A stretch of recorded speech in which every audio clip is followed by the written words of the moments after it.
para mim é muito relevante nesta declaração do Primeiro-Ministro é que não há nenhuma assunção de responsabilidades.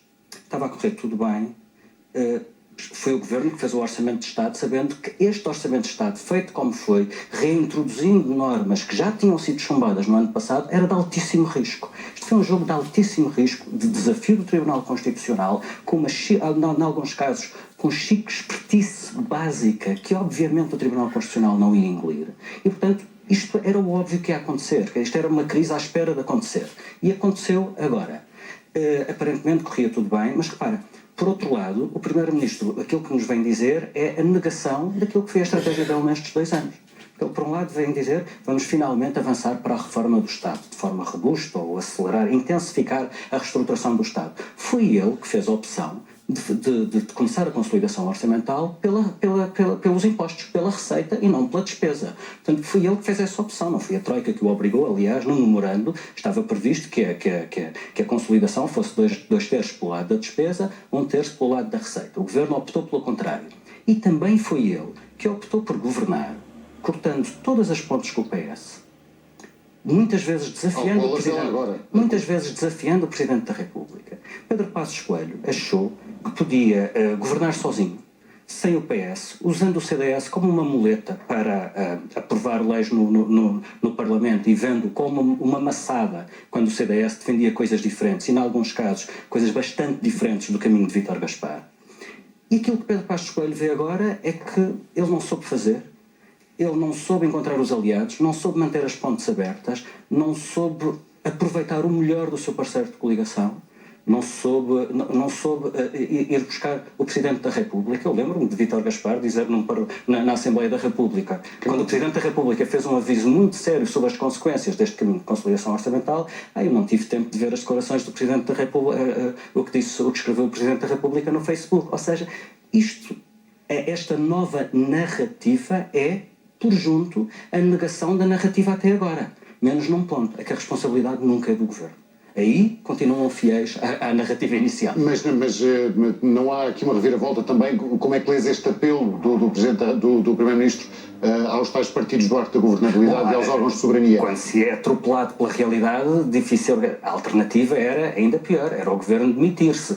E não se vê que o Governo se pudesse demitir, porque basicamente não teria argumentos eleitorais. Mas correu, como tu sabes, essa eu não sei se sequer lhes ocorreu a hipótese de se demitir, que isso não resistiria às perguntas mais básicas. Quer dizer, este Governo tem uma maioria absoluta. O que é que poderia fazer depois de eleições? Constância, eu não sei se aquilo lhe ocorreu, mas o que é que ele poderia fazer? O que é que Passos Coelho, admitindo que ganhasse as eleições, o que é? Só para podermos manter aqui a discussão, que é bastante improvável, admitindo que ele pudesse ganhar as eleições, o que é que ele faria com uma nova vitória que não pudesse fazer agora com a maioria que tem?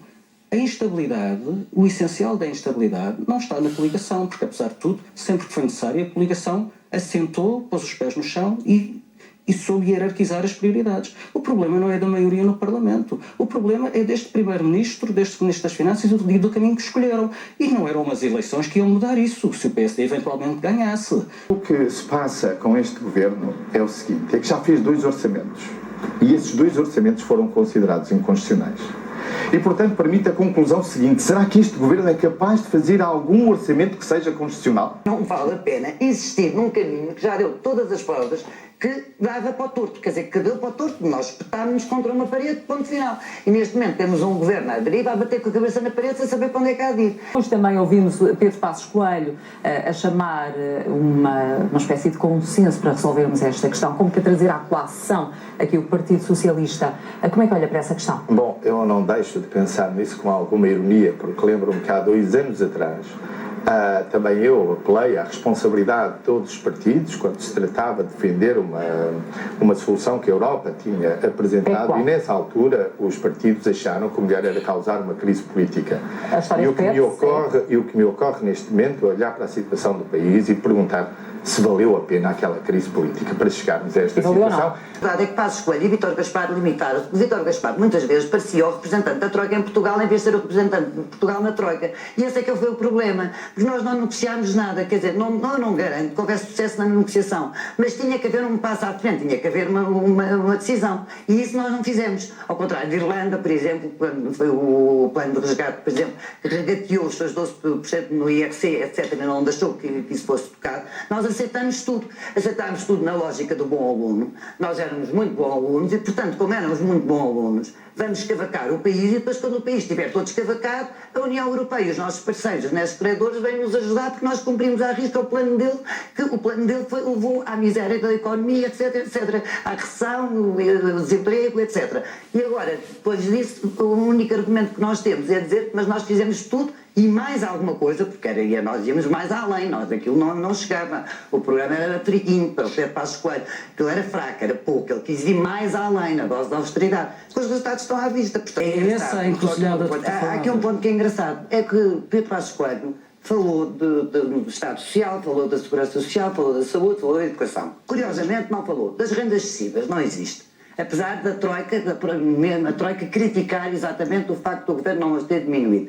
Não falou de renegociações de parcerias público-privadas, continuamos mais ou menos na mesma. Não falou de nenhuma reforma, disse que era preciso reformas, mas não fez reformas. Não falou das empresas públicas, das empresas municipais, de mas tudo isso, isso. quer dizer, a reforma autárquica, a reforma administrativa ficou muito aquém do que estava previsto e do que era exigido pela própria Troika. Tirando a carga fiscal, tudo o resto ficou aquém. Ó Constância, é que tirando os impostos, tudo o resto ficou aquém. Exato, e a lei laboral foi feita, quer dizer, foi feita uma lei laboral supostamente para flexibilizar e porque íamos ter mais, porque aquilo era um impedimento à antiga, ou à produtividade e à competitividade, provado que não se adiantou muito com isso. Temos uma lei das rendas feita às três pancadas, que agora vai ter um grupo de estudo para analisar os caos que está a lançar junto a inquilinos e senhorios, etc. Portanto, e que é uma lei das rendas que procura, antes de mais, justificar a subida bruta e violenta do IMI. Portanto, quer dizer, este governo não tem feito reformas absolutamente nenhumas. E, de facto, é muito forte com os fracos e muito benevolente com os fortes. Seja como for, há aqui algo que se calhar nos tranquiliza, ou talvez não, Bruno, é que a garantia do Primeiro-Ministro não vai haver novo aumento de impostos. Mas eu acho que não é novamente impostos, porque também mesmo que houvesse não resultava em nada, ou seja, nós já passamos para lá da linha, depois ele até pode aumentar os impostos, mas a receita fiscal vai ser igual ou menor ainda, e portanto, eu só queria pegar nesta questão, porque essa questão da reforma do Estado é importante. Eu acho que o governo não a fez, porque Pedro Passos Coelho chegou ao governo impreparado. Ele chegou ao governo com umas frases que foram classificadas liberais, sim ou não é uma questão mais complicada, mas mais do que isso ele não sabia que reforma do Estado é que queria fazer e, portanto, como hoje não sabe que reforma do Estado é que quer fazer, porque ele não consegue dizer que Estado é que quer, e, portanto, como é que se consegue formar uma coisa quando ele não consegue saber para onde é que, qual é o caminho para onde quer ir. E, portanto, eu acho que a reforma do Estado que nós ouvimos aqui hoje vai limitar a cortes nas prestações sociais, portanto, vai haver cortes nas pensões, ou o fator de sustentabilidade, como já se falou, vai ser recuado, uma medida que eu também não sei se será constitucional ou não, mas, portanto, ou então aumenta a idade da reforma, portanto, vamos uma medida por esse caminho.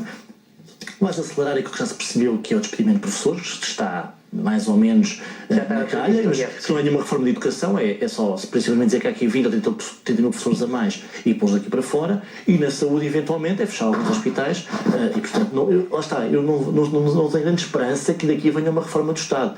A única esperança que eu tenho daqui é que eles consigam identificar alguns cortes, que é claramente o objetivo, e a pergunta que eu tenho é se este governo como está tem força política para pôr esses cortes.